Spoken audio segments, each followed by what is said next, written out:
Welcome to another Thursday with ThirdPath webinar. We are really privileged with who's joining us today. Obviously, we love having Brigid Schulte join our webinars.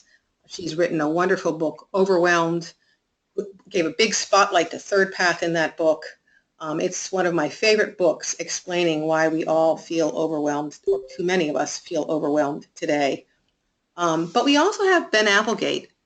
Ben has been somebody who I've known almost since the beginning of ThirdPath, and he's been such a wise soul teaching me things the whole way through. He runs a law firm out of Chicago that's very successful, and he started it because he wanted to create a business that could really support people to live whole lives. And I think what you'll see as you listen to Ben and Brigid today is that we can be pretty smart about this issue of overwork, and we can really get some good logical answers about how to do things differently, but that it's really, really hard. And unfortunately, most organizations are not that logical about it. In fact, I would argue most organizations feel like they're on a gerbil wheel, and nobody knows how to get off. And we're all stuck in this overwork place. And I hope what today's call shows you is that it really isn't good for anybody. It's not good for the workplace. It's not good for our lives. But there really is a logical way to make change. And you can be part of that change process. So that's our goal. We hope we inspire you, give you some great ideas about how you can make change right now on this really important topic. So welcome. We have Ben Applegate, I mentioned. He's the founding partner of Applegate, Thorne and Thompson. He's actually been one of our pioneering leaders, and I credit him with the concept of episodic versus chronic overwork. I'm going to introduce Brigid next, but Ben, what does this episodic versus chronic overwork thing mean? Tell us. Well, I guess episodic overwork is what we expect. Chronic overwork is the symptom for a problem that we need to address. So as we've tried to achieve whatever it is we've hoped to achieve, which is to try to give some people a semblance of a life outside of their day-to-day work obligations, we've historically tried to look at situations where there was a chronic overwork that we could identify, whether it was an individual or a group of individuals. And at least in the past, we were in sort of a reactive mode. We knew that it was time to do something about that situation. Usually meant hiring more bodies. If we thought that that chronic overwork situation was going to keep on going, we've tried to get a little bit smarter about that lately and try to be more proactive, and we can talk about that a little bit later. Episodic is just what the word means, and sometimes life sucks at work, and you got to work really, really hard, but it's relatively discrete in duration, and you get your life back after some period of time. Yeah, in fact, if people tuned into the webinar last month, we talked about this law firm where they figured out how to provide flexibility for everybody in the law firm. And one of the truths was, if you were a lawyer in that law firm, yes, you could work from home and you could, work reduced hours, but it did mean that there were going to be times when you had episodic overwork and you might have to work longer hours than you contracted for, because that's just the nature of the beast. So I can't tell Ben enough times how much that concept helped me, because I think I thought I'd get to nirvana and not have periods of episodic overwork. And actually, it's been really helpful to know that it's just very normal to have periods of episodic overwork. And what we're looking at today then is, how do we get smarter about that, and how do we get smarter about minimizing or avoiding chronic overwork? Well, Brigid, we're so glad you're here too today. Obviously, we love you. We love your work. We know that you've been really curious about this issue. In fact, in your book, you talk a lot about not just, you talk about this issue of overwhelm from so many different angles. And obviously one angle is the workplace and this concept of too much work. What have you been learning recently about overwork that it sounds like you've had some things going on that make you pretty excited that you've learned about with overwork? Right, yeah. Well, thank you so much for having me, and thank you for the kind words. I'm a huge fan of ThirdPath, as Jessica knows. It's really helped me a lot, not just in my writing, but in my own life as I try to struggle with finding ways to do good, meaningful work, but that doesn't eat me alive. And that's something I struggle with. I think a lot of people struggle with. So Jessica's right. So I initially got involved in looking at this issue when I was researching my book. And then I went back. I was a reporter at the Washington Post. I went back to the Post after the book came out, and now I'm at New America, which is a nonpartisan think tank, and I'm directing something we call the Better Life Lab, where we're looking at work-life issues. How do you make it better? What are the problems? How do you make it better?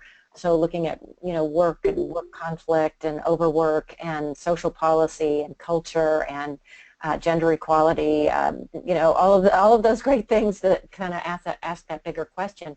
And the more that I've looked and the more stories that I've done, it's really clear that so much of the overwhelm, so much of what keeps us from feeling like we can live a better, if you want to call it balanced or integrated or fit life, where we have time for the things that are important to us, is really, it all originates with work. So I've been working on a couple of projects. I'll just tell you really briefly about them, and then I've been diving into history. I've been looking at like where did this start and how did this how do we change it. But just really briefly, the one project that I'm working on right now is I'm looking at overwork and work-life conflict through the lens of behavioral science, trying to understand, like, well, what is it about how we're wired, our human psychology, that contributes to this problem, and then are there ways that we can redesign workplaces and redesign defaults to kind of change that culture. So I'll just tell you really briefly a couple things that we're learning. We've got 3 different site visits going on where we're doing some original research. And the bottom line, I think maybe a lot of people might relate to this. So there is a feeling that just they work all the time. But when you talk to people about how they work, what they'll all say is they just lament how complicated work is, and that they run through their days and they go from this meeting to that meeting, and then they have all this email that they got to clean out of their inbox. And so finally when they get time to do what they call their real work and they sit down, it's like 5 o'clock or 6 o'clock, it's time to go home. And so then a lot of people will log back on in the evening to try to actually do their work. So there's sort of something going on that some people who study work cultures are calling work complexity. That work has become very complex, and it's not necessarily effective. It might be efficient, but that's a really different thing than doing the right thing and spending the right amount of time on it. Now, why it matters, I've been doing a lot of, I certainly looked into overwhelm and what that's doing to us, but overwork itself is actually a huge problem. There are major health consequences. There's some interesting research that's been done that ties overwork to not only elevated stress levels and poorer sleep and poorer health and cardiovascular issues, but also like shortened lifespans. And that's just from working long hours. So this is something we all need to pay attention to. There's also consequences to innovation, to doing sort of the best and the right work. I was talking with someone who is kind of tries to help firms become innovative, and she said, we'll go to the firms to try to work with them, and they'll say, well, we can't, we're too busy. So they can't even make time to be innovative, and yet, particularly in a knowledge economy, that's really where we all need to go. No, I mean, again, back to that gerbil wheel analogy.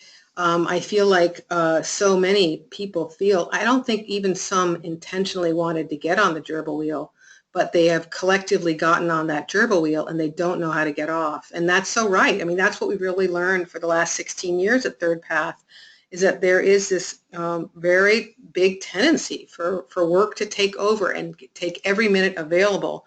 But it's so interesting listening to your examples, because what we've learned from these progressive people like Ben Applegate and the other pioneering leaders that ThirdPath has worked with, and professionals, everyday professionals, that they've gotten really smart about setting boundaries around work so they have time for the most important work and they can step away, take a breath, get refreshed, and come back more clear-headed to work. So thank you.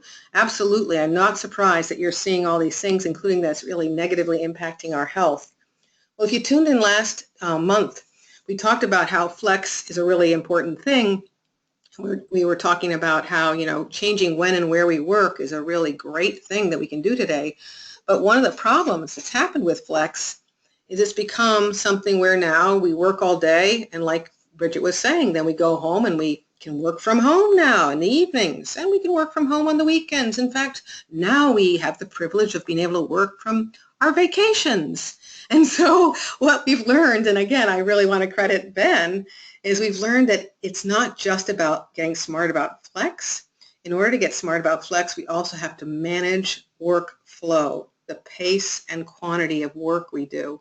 And that when we do that, just like what Brigid is saying, we're going to find time for process improvements, more creativity, better able to manage the unexpected. So really, to do flex well, we need to have both pieces of this happen. In fact, I went back to a handout ThirdPath created 16 years ago when we first began. Oh my gosh, think about this. Look at point number 4. Yes, you can flex work in 4 different ways, and it turns out what we are all talking about, that 4th way, workflow, how much can you control the pace and quantity of work? And what we've done over the last 16 years is we've surrounded ourselves by really smart people who've looked at this very logically and said, okay, there's got to be a better way. And so I really credit the people that ThirdPath has brought into this community, people like Ben Applegate, who've helped us get really, really smart about this problem, very logical about this problem, even though most of us feel like we're in those organizations that feel like crazy gerbil wheels. So what have we learned?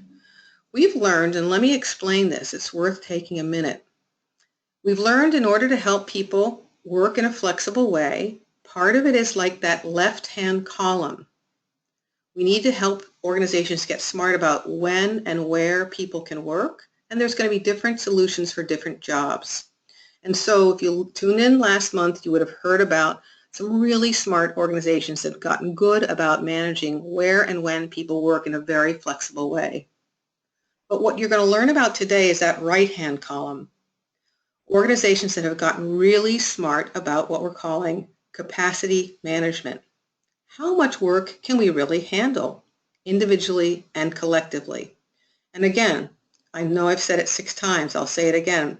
Ben's the person who's taught us so much about this, and he's here today to share some insights. And so it's really those 2 things together that we need to get smart about if we want to create this 21st century workplace that really allows us to live full lives, men and women being able to live a life where they're successful at work and they have time for their families, for their aging parents, for their communities, to be healthy. It's those 2 things together that need to work in unison to really create that 21st century workplace. So the big question today, so what's the problem? Who caused this overwork problem? Who's responsible? Who's going to help us make it change? And I hope what you're going to really hear is that it's complex. It's really complex. And we have to keep on watching the clock and making sure we get through a few really important points. So I'm going to have to keep these comments sharp and, succinct. But, Brigid's going to even help us point out that, part of it is public policy, technology, cultural norms. Read her book, Overwhelmed, and you'll see how all those play into this craziness of overwork. In fact, Brigid, I think you were just writing something about France's most recent legislation about trying to not have emails happen outside of work hours. So that's an example of public policy. Do you have any thoughts you want to share about that upper right corner about what causes overwork, Brigid? Sure. Just very briefly, email is really kind of a blessing and a curse. It's wonderful to be able to have such amazing way to communicate with so many people all around the world so easily, but at the same time, it's a major it's a major source of overwhelm. There is sort of this feeling in a lot of people that they feel behind, that they need to clean out their inbox all the time, and really what you're doing is you're responding to other people's priorities. And there's also this, what France is trying to cut down on is after hours emailing, so that firms actually have to come up with a stated policy that very clearly spells out the expectations. So I don't know that a law would work in the United States, but what is important about that is that it's calling for clarity and expectations, because we really don't have that. Very few firms in the United States make clear or even expect after hours being on call, and yet everybody does it because the feeling is, oh my God, if my boss is doing it or if somebody sends me something, oh my God, I better do it too to show that I'm this committed worker. And what happens, there's research that shows that we're not only dealing with the stress of having that after hours email and always being on, so you can kind of never click into a mode where you're at home, but we're actually suffering from what they call anticipatory stress. We're actually dreading those emails so much that it's creating emotional exhaustion. So I think it's really important for firms in particular, they're not going to pass a law, which we're unlikely to do, to make it very clear that there's not an expectation. And just a couple really brief things that some smart places are doing. Individually, you can turn off your notifications. That's a great way to kind of circumvent your own brain wiring, because we have this dopamine rush every time we get a notification and we want to check. So turn it off, begin to kind of give yourself some space so that you don't get into that kind of constant gerbil wheel of checking. The clarity is really important. And the other thing you can do, we just decided to adopt it for our team yesterday, in the subject line. If you want to just send something around for an FYI, but you don't expect a response, put NNTR in the subject line, no need to respond. And so then that can really reduce a lot of stress, that you don't feel like, oh my God, at 11 o'clock at night I need to respond to this. The other thing you can do is really make clear that you send emails only during work hours, and you can set up technology using Boomerang to do that and other platforms. So great. I mean, I think what you're helping us starting to see already is this interplay between this whole mobile of forces. There are some ways we can get smarter around how do we use technology. We could start getting smarter in a big way about public policy in the United States. But then what I also saw you go to is that there are some personal habits we can adopt, or organizations can adopt. In fact, again, our pioneering leaders have showed us so many amazing skills around this. ThirdPath runs what are called overwhelm mitigation groups, a pun on Brigid's book, because we can really teach people things to do differently today. But what we're looking at is the problem. Sorry. Jessica, yeah, please. Jessica, Jessica, if I could just jump in for one moment on thanks, Ben. technology. Yep. One of the things I've noticed is that technology, which is supposed to help us create greater efficiencies, in some ways gets so easy that it's tempting to rely on people you otherwise would have relied on to do certain tasks and I have a few, for instances, and this is at least unique to our organization, not unique to our organization, but if I'm making travel plans today, I go to Travelocity rather than have my assistant help me with reservations. Right. If I want to make a lunch reservation, I go to OpenTable. I don't do as much delegation of word processing because I don't need somebody that can type 70 words a minute, because I can cut and paste and do all these things. But what I'm doing really is commodity things that should be delegated. Yes. And so it gets us into this pattern of being solo instead of delegating. Yeah. And keeping high value work at the forefront as opposed to some of this commodity stuff that should be pushed down. Yeah. Yeah.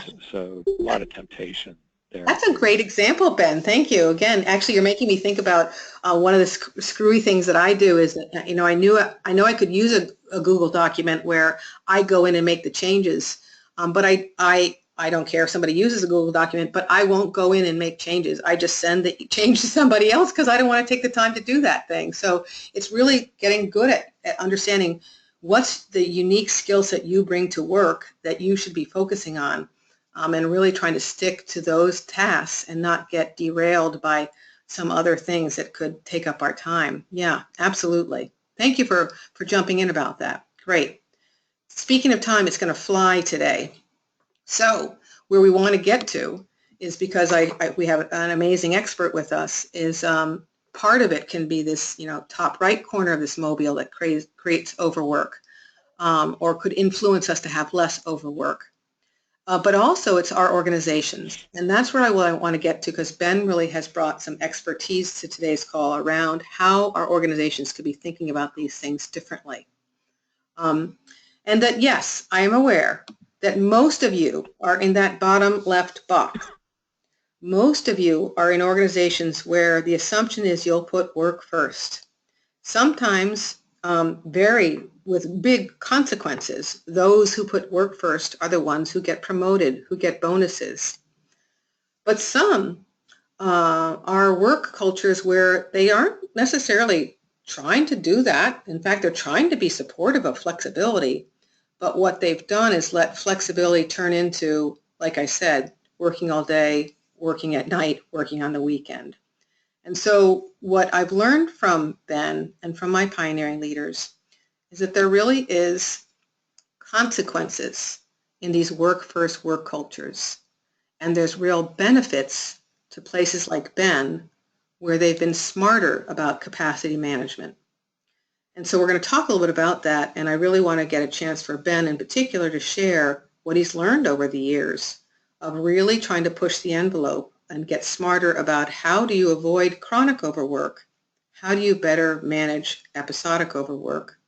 So on the left, you can see there's a lot of problems with the work-first work culture. People at the top model putting work first, and what you can see are some of the consequences. But there's some real benefits when we get smarter about capacity management. Then I talk about that there's some benefits to slower periods. I talk about that, the group gets smarter about handling, and predicting too much work. What have you learned about these issues in your organization about how to get smarter of avoiding chronic overwork, what the problems are of chronic overwork? What have you learned over these years? Boy, can I take a step back? Please. Let me just start by saying, first of all, I think we're way at our infancy in terms of trying to figure out how the capacity management, we've identified that problem. I don't know that we've reached solutions. What we thought naively going in was that if we had a mission, a vision, and culture that supported people, that would be enough. That as long as the atmospheric conditions were and expectations were set, then life would be great. And then we moved, to try to make sure we were accomplishing that to this chronic versus episodic overwork, which I mentioned earlier was more of a reactive rather than proactive approach. It was only after we saw people who were ready to collapse that we realized we had to do something about it. We kept saying, well, we don't want you to work this hard. And that's when, I think if you go up to slide 9, where you have the different factors. So, we dealt with, by creating the culture that we had, I think we dealt with some of the left-hand issues. We dealt right away with money because we've made sure that people we bring into the organization know that in exchange for having an 18 or 19 or 2,000 year billable requirement, you may be billing 16 or 1,700, but both for the organization and the individual, there's a trade-off, and you have to decide whether that value proposition works for you. But the two things we're working on now are capacity management and the you. What self-inflicted wounds are people causing for themselves because of their own, whether it's personality or still being influenced by culture or still needing or wanting money or status. We're trying to figure out how to help people along that way, in that way. But the capacity management, despite the cultural norms we've created, we have to get much more scientific about our workflow. So I've been spending a lot of time just studying our work. You know, we're transaction lawyers, so we talk about handling deals. And for a while, and for most of our practice, I've looked at like the number of deals somebody is handling at any time and expecting that if they can handle X number of deals, their workload should be fine. And now we've refined that. We're really becoming much more data-driven in looking back and looking at the nature of transactions, the number of hours people spend on a per transaction basis.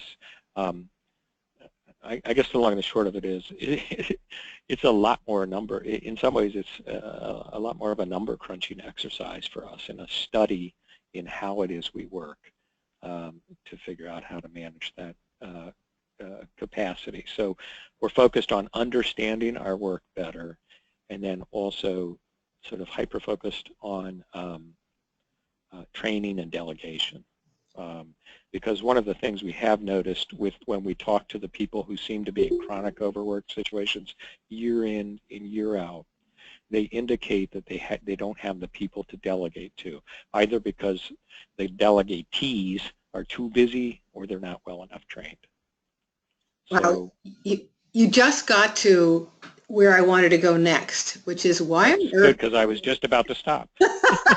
Why on earth would an organization want to help people figure out, and I know you're not saying this, how to work less? And you just said it, because what we've learned is when organizations have a little wiggle room and they're not constantly everybody on the gerbil wheel, they get smarter about how to do their work. And so you've already described two ways your organization got smarter. I've noticed over and over again, people are so busy, they don't have time to delegate, so they're doing things they shouldn't do. And so you just described one example where they get more time to think ahead and make sure that they can delegate appropriately. So they have time for the things that they're uniquely qualified to do. Are there other ways your organization has benefited from really getting scientific about this? Tell us. I don't know yet that we can report on that. Well, that's because you're humble. Like I said, I'm being honest with you. We're still working on it. It's still working on it. But I will say that on this slide you have about the slower periods, the only way I'm able to do what I'm doing now in terms of looking at the data is because we're going through a slower period. And unfortunately, it was caused by an recent election that has frozen our business. But we're at least utilizing the time to study all this stuff and figure out what we can do better when the busy times come again. Well, so Ben's very humble, so he's not telling you, for example, that they have a long list of people who would give anything to work in their organization. So they have an amazing reputation as a place to work. And the other thing that you mentioned to me a while ago is that, you know, our clients benefit from us not being chronically overworked. And if we're chronically overworked, we're probably not giving our clients the best service. And so I think that's been a motivator too. Does that ring bells? Yes, it does. I mean, we had one instance where I made a pitch to a very large national bank for some business, and I met with a division of the bank, and we talked about our work strategy and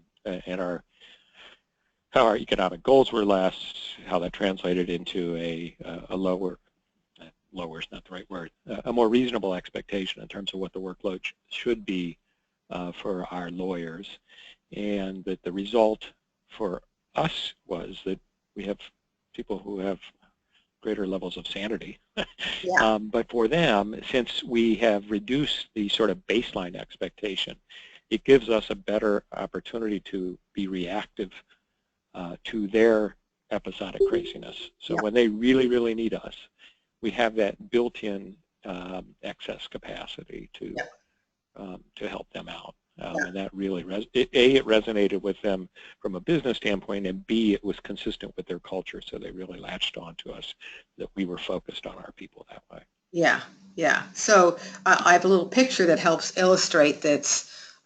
Most organizations are that red line. Everybody in the organization is more, if you think of it as your capacity for work as a glass of water, an image I often use. Most people's glasses of water are spilling over collectively at the organization. And instead, what Ben's been teaching us is that you want to have that, you're going to have episodic overwork, and for us to have that wiggle room allows us to be more responsive internally and externally. Brigid, I'm going to get you to talk a little about this too. I wanted to share a funny story, and I want to get your thoughts about this. I think the big message I want to say is we can get logical, we can get scientific, and we can still fail. Now, I don't expect you guys to understand all these little point A, B, C, and D. Later on, you can take a look at this more carefully. But what it's really trying to show you is a few years ago, I had something I called the spring flood, where we as an organization committed to 2 big activities that were going to happen in May. Long story short, it was too much for the amount of people we had to really handle both those activities. And if we had made a decision earlier in the process, point B, to not do that second new project, because it wasn't critical to do, we would have had a much smarter spring all the way through. Instead, we kept on trying to get it done. We reached a little further, and we were all exhausted. And it wasn't until right before the project was going to happen, point C, that we finally gave up. And again, if you think about organizations and nobody's taking time to pause and be smart, there's no slower periods. Nobody's going to make wise choices like this. And even when we're smart, it's still hard to do. How much of this sounds familiar to you, Brigid, this episodic, chronic? What did you learn about all this? Oh, yes. Well, Jessica and I talk at least usually once a week. We try to and sort of kind of keep it real, how we're doing ourselves with work life. And so, yes, you know that I struggle with this all the time. And I think what's really important to know, a couple things. You talk about the workflow. So much of it comes from our own expectations. You talked about we were going to power through and we were going to do it. A lot of that is cultural. We come from the United States. We have always valued we have the value of hard work, and that's not going to change, and that's actually a great thing. But what the data really shows is that probably in about the 1980s, something really shifted in the culture, and we went from valuing hard work to valuing work all the time and valuing overwork. And you look at some of the time diary data, and it's really clear that knowledge workers, managers, their hours really started to climb in the 1980s at the same time that the hours started to decline for those in lower wage jobs. And so they had to cobble together more work, and it was a lot more stressful from being so unpredictable. But when it comes to that flow, that overwork, a couple things that I think are important to remember, just again, since I'm looking at behavioral science, that you talk about, Jessica, you talk about being on the gerbil wheel. So there are a couple of behavioral scientists that actually looked into that phenomenon. They call it tunneling, that when you get you're so fixated on something, usually something that you lack. So for people who are busy, they lack time, they lack slack. If you're overworking, you lack time for anything else, so you get in that tunnel where all you can think about is work and what's right immediately in front of you, and oh my God, there's so much to do, and you got to do it, you got to do it, you got to do it. And so you don't take that time to kind of pop up out of the gerbil wheel and sort of look at the horizon and have that time to pause to think about what's really important. It's the difference between having a to-do list that truly reflects your priorities or having a to-do list that is just crammed with stuff, and that you check it off, but by the end of the day you don't feel very satisfied because you haven't really done what's most important, because in a lot of times you don't know what that is. And there's a reason for that, so that they found that when we tunnel and we get so on that gerbil wheel, we actually lose 13 IQ points. We actually get stupid. So I think that's a really important thing for all of us to remember, that when we think that we're too busy to go out for a walk, or it's just, oh my God, we just got to power through, we got to make it, that sometimes that's the wrong decision, and that our cognitive load is just too much. We've lost too much bandwidth, and if we do take a break, then we get some of that flooding back, and we're able to make smarter decisions about how we work. Yeah. In fact, again, I just I can't even claim my own intelligence on this. I feel like I've just learned from everybody around me. But, this is actually from another handout that you can get on our website, something we learned years and years ago from our integrated leaders, people like Ben, that, they really are learning these skills that Brigid's talking about thinking and prioritizing, self-discipline. I have a joke that I say to myself when I get caught up. I say, step away from the computer, Jessica. So I literally will physically walk away, sometimes even walk outside, get that breath of fresh air, get that fresh perspective. So again, I hope what you're hearing today is that organizations benefit from us stepping away from chronic overwork. Yes, there'll be episodic overwork, but we really will benefit if we can make some changes. So how do we do this? And what's Ben started to talk about is there's a financial side to all of this. And it's really important that we put that on the table as well. So we're going to talk a little about this financial side. It's very interesting. Again, I credit Ben. There's many different careers out there. I'm just giving an example of a legal career here. Ben talked about how there's a couple of different models out there for law firms. Some law firms that expect 2,000 billable hours from their lawyers, and Ben's firm, where the more reasonable expectation is 1,700 billable hours for an associate. And what that really means is, just to give you an example, if you're in one of those 2,000 billable hour firms and you wanted to work less so that you had time to care for an aging parent, or you wanted to work less so you had time to be home with your new baby, people who work in a 2,000 billable hour firm who work 80% still work 40 hours a week. So it's an interesting economic model.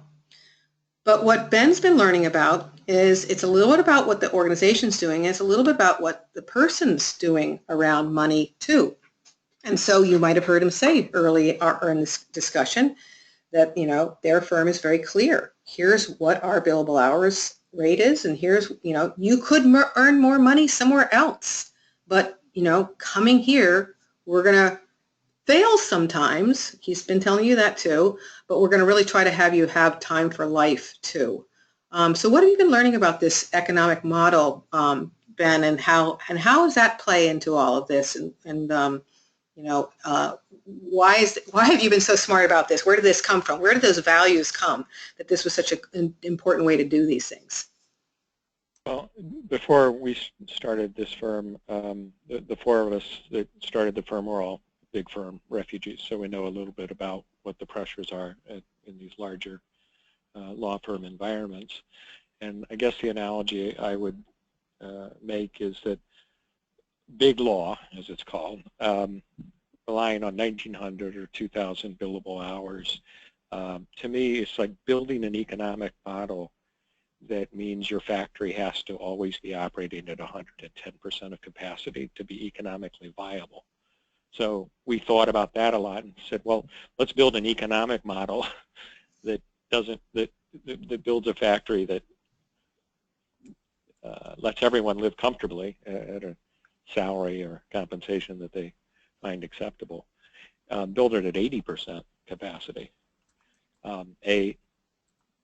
So that we have the room to deal with those episodic overworked situations, and B, we've grabbed a little bit more of our life back. I mean, you think of the difference between 1,700 and 2,000 hours. That's like 2 months of your life, of your work life. Yeah, it's a lot. So what then you have to do as you're trying to grab talent is to make that argument to say, look, let's look at the value proposition, and you're going to make X thousands of dollars less per year, but you're going to have 2 months less of work pressure. Yeah.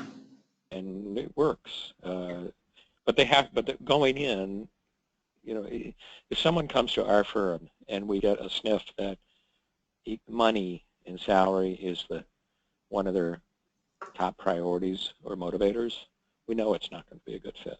Yeah. Which is not to say that we don't do well. We all do really well. But we've taken a little bit off the table for ourselves.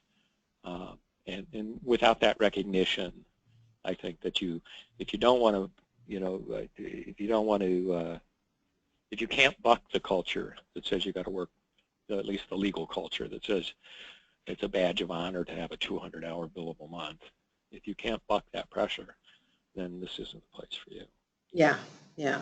And so, you know, what you've really taught us is that this is, again, this complex issue where we even have to look at kind of like, how are we building factories where we all have to work 110% of our capacity, you know, and whether that's knowledge work or factory work, you know, what's really the right amount of work, and what are the consequences of this? And that's where I want to shift to, because I hope what you've heard is we can be smart about this. We can make better organizations. They will benefit, but there's some real big consequences if we don't do this. And how is this impacting us, this overwork? So that's where I want to shift this conversation to. There's many directions we could go. I just want to put one on the table, and then we can take many other directions. Again, if we go back to that picture of those different law firms, this plays out in a very gendered way in the legal world and in most organizations. You know, those work first work cultures that say, you know, in order for you to be here, you've got to put work first all the time. And so, you know, what happens is, you know, they're very surprised in these 2,000 billable law firms that they can't retain women. And again, ThirdPath's very clear. This is not just a women's issue. Men want time for life just like women, but it is playing out in a very gendered way. And actually it was in 2004, we had a conference with a bunch of lawyers, and while getting ready for that conference, this quote surfaced of somebody who worked in one of those large law firms, and she said to me that, you know, the success she was having at work, she said it was like winning a pie eating contest where the prize was more pie. And so she just felt caught up and she couldn't have a time for life. And what Ben is saying, hey, there's a different economic model. If at the top they think differently, they can create a whole different organization for everybody else. But it's not just the leaders. What you also heard people talk about is it's the people's personal skills that helps them do this. It's all working together. So what are the consequences? Brigid, you've been listening, you've been seeing. How is this impacting us, this overwork? You mentioned some, but what else would you like to add about how this is impacting us? Yeah, well, I think that you've raised some really good ones. I mean, there are the health impacts, and can talk a little bit about those. There's the psychological impacts. You know, we're just, you know, we have limited bandwidth. We're getting stupider. There are the family and the relational aspects. You know, we're having smaller families because we feel like we don't have the time or money for them. You know, sort of corporate America, if you will, is dictating how we're going to be shaping our families in many cases. I mean, I think that's really something that we need to think about. But it's also impacting work itself. You know, again, when you look at polls like Gallup and others, you know, we have something like 70 or 80% of the people who are polled say that they're disengaged at work. They're actively just present. They're kind of just more butts in the chair. You know, I think that when you go through the day and you're racing and you're on that gerbil wheel, but all you're doing is emails and running to meetings, and it's not meaningful, then you sort of disconnect, and that leads to burnout and to kind of feelings of despair. So all of these are, you know, it impacts us in a whole variety of ways. It sort of is this kind of wet blanket over our whole lives and over our souls as well. You know, if you feel like you have to work and you feel like you can't take vacation, then you have no kind of leisure time to refresh your soul, or if you feel like you always have to be checking your email, and how can you kind of sink into a flow state or really feel joy or connect with your people you love. The toll is immense. Yeah, yeah. And again, I think that's, and again, I know, Ben, you're very humble about this, but I wish you would toot your own horn for a second here, because I think that word joy, again, yes, I know that there's been periods of time when your organization has not hit the nail on the head. If there's anything we've learned from all of our pioneering leaders, that we're going to have times when we fail, but you've recommitted to the goal, tried to learn some more. But what I'm trying to get at is, I think what you've figured out is a firm where most people feel joy, sometimes not, but they don't feel like work is, I hate my job, I don't want to be here. There's moments when it's hard, but it's not the norm. What's the flavor of your firm? I mean, you've got a long list of people who want to join you. What do you think you're doing well there?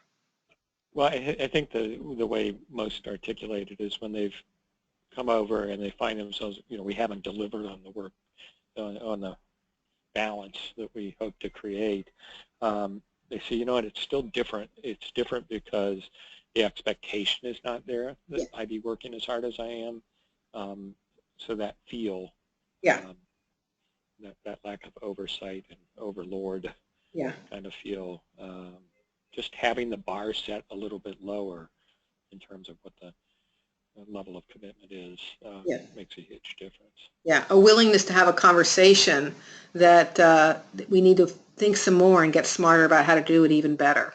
Well, cool. Go ahead. You were going to say one more thing, Ben.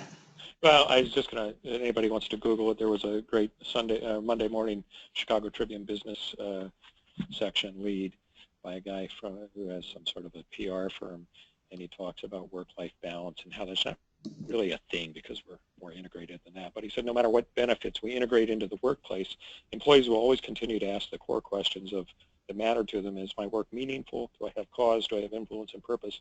They're not going to say, how is my work-life balance? Because it's not a thing.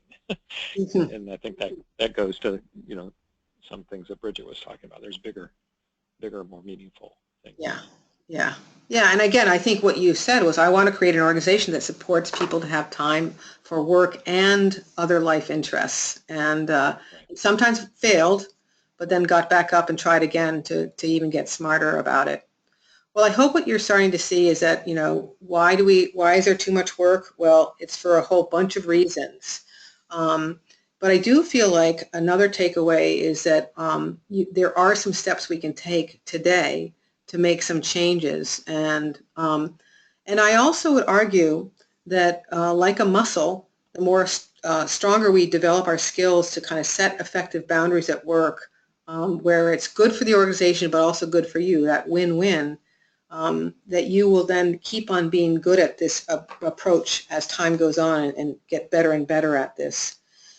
Before I ask our millennials their thoughts about what they've been listening into and how this relates to their lives, if they've seen organizations like this themselves, where they've done it well or not done it so well, any last thoughts you'd like to add, Brigid? And then I'm going to check with Ben what are some last takeaways or advice you might have. Yeah, I guess that I'll just be very brief. I think that your charts are really good because it's a complicated reason why we're here. And to fix it, it's going to take individual actions, like Ben was talking about people's personality. We have to be kind of aware of our own, human psychology and our own, the way we contribute to it ourselves. But we also have to understand that we are operating in environments, in contexts, in organizations that sometimes send us pretty powerful signals that we may not even recognize that we're responding to. So to fix it is really looking individually, also looking at the organization, our managers in particular. Managers have a lot more impact on day-to-day experience of work than even top leaders do, although top leaders do set the culture. And then we have to look at the culture at large. Part of what we're also dealing with is the fact that busyness has become a real badge of honor. Staying late at work is something that is seen as valuable, whereas in other cultures, it's seen as a sign of inefficiency, that you just couldn't get your work done. So I think thinking about the problem, but also the solutions on all three of those levels, I think will be really important. Yeah. Wonderful. In fact, actually, we didn't talk about it today, but the team can be a really great vehicle for making change. So if you work in a large organization, but you've got a progressive team and a really supportive manager, you can work within that team to get smarter about all these things, which is another vehicle for making some change. Ben, any wisdom or takeaways that you'd want to share with people about this, how to push back at overwork or why it's valuable to do so?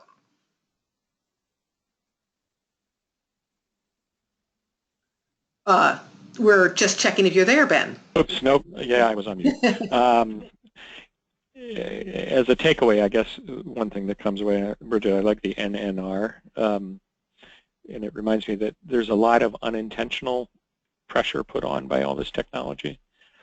So despite the fact we have sort of an explicit culture that tries to encourage people to set their boundaries, working more on some of the unintentional messages we send by having leaders who send out emails at 9 o'clock at night where we don't really expect a prompt response, but we do it because that's best for us.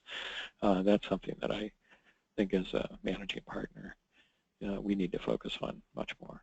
Yeah, some personal practices that we can really, in fact, there's actually good evidence that as a team or as a small organization, literally getting transparent about some work norms is a good method to start, continue this conversation and make improvements around it. So wonderful. Well, as I mentioned at the beginning of the call, this year we're really trying to encourage millennials to use their collective voice to continue this change process, make more change in the world, live these integrated lives themselves. And so we have a couple of millennials who are joining us today. And what I'm going to do is I'm going to unmute them. They've been able to listen into today's call. And I want to hear if they have a thought that they want to share around something that they heard. So I'm looking at Kat's listing, and it looks like you might not. I don't know if you're there and can hear us, Kat. I don't see a audio next to your name. Kat, can you hear us? I'm here. Can you hear me? Perfect. Wonderful. So first we're going to hear from Kat. We're so glad you're here. And then we're going to hear from Amy. Thank you for being part of this conversation, listening in. And now we want to hear your thoughts about what you've heard today. What made sense? What experiences have you had around this? Well, I probably could talk for a couple of hours about how I related to lots of what we were saying, and it definitely resonated. Jessica, I know I said to you before the call that I feel a little bit like I'm probably the world's oldest millennial because I have been working for I think 10 or 12 years now. But I think the thing that I sort of most connected with, I work at a large corporation, and what you just said about having a manager or kind of a direct boss or leader who is progressive and can kind of help you and your team manage a kind of more sensible work-life balance, I think really helps. But I know that the other thing that I really connected with is that, even with that, I think in a culture, in a work culture that kind of values really long hours and face time, I know, I have to work hours that are a little bit different because I have to pick up my kids from daycare at the end of every day. So I have to leave the office by 5 o'clock. It's kind of a non-negotiable. And I know that I spend a lot of time worrying about how other people, not necessarily on my close team, but in our larger organization, perceive my hours, and I end up trying to make that up by, being on email really late at night or being on email early in the morning, and I feel like that kind of perpetuates the cycle. So some of what you were saying about trying to send those emails earlier, or I like the idea of having a subject line, which I do try to do to my direct reports. I'll always try to send a subject line that says for tomorrow, or something that indicates I'm not trying to get them to respond at the moment. It's more a matter, to be honest sometimes, and it sounds silly saying it, but it's more a matter to let everyone else know, like, I'm doing my work, I'm working just as hard as everyone else. Yeah. Well, what I hear in your statement, and then we're going to hear from Amy, is, again, these pioneers who've come before you, that's the amazing thing. So we have paths you can follow, and all of them will tell you that they went through exactly what you're talking about. I'm thinking about this one leader in particular where she, and in this case, she worked actually a reduced schedule and worried about how everybody else was thinking, what they were thinking about her. And it took a while for her to get really clear that no, she was actually getting smarter and smarter about how to get her work done in the hours available. And so there is this journey we have to get to of kind of an internal clarity that what you're doing is okay. It's hard though, Kat. It's really hard, Kat. So I hear you, and I'm glad you're listening in today, and I'm glad you're going to be part of our millennial working group, because this is something we're going to be exploring together. So wonderful. Amy, I want to hear from you. You've been listening in. What made sense to you? How did it resonate? What are your thoughts as a millennial hearing these ideas?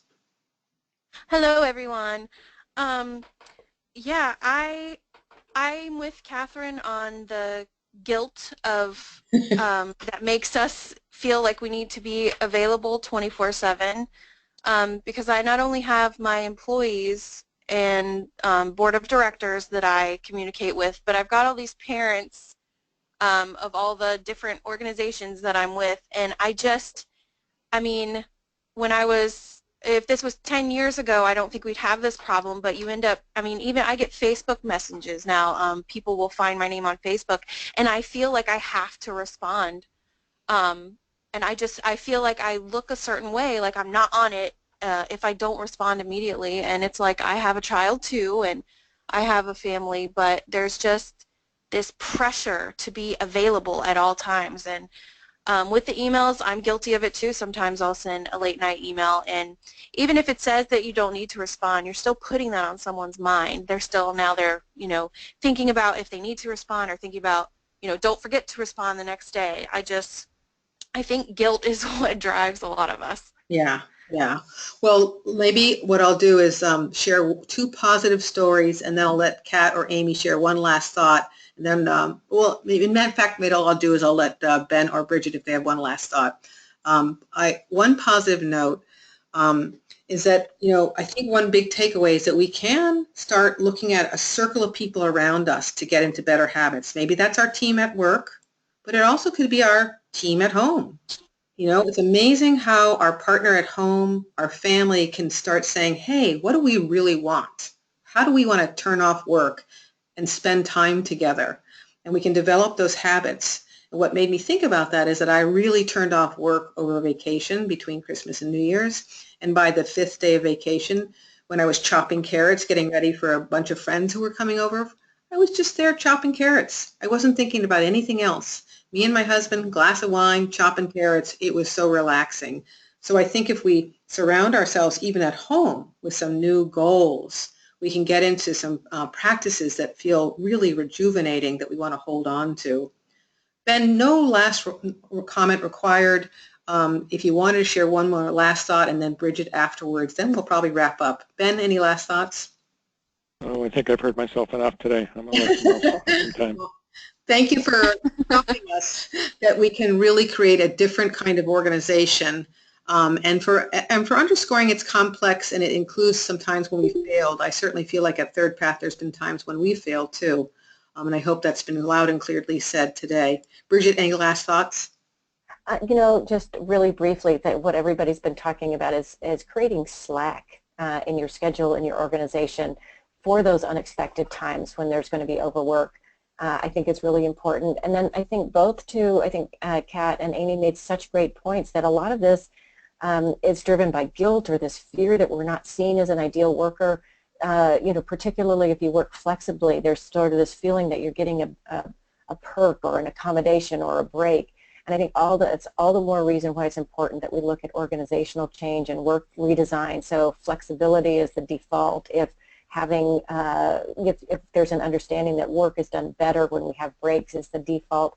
I think that's where we need to go as a culture, and we need to figure out what our individual parts are in doing that. And I say that as somebody who struggles with this every day. Wow. Well, thank you, everybody, for another wonderful webinar. We're so glad you were here today.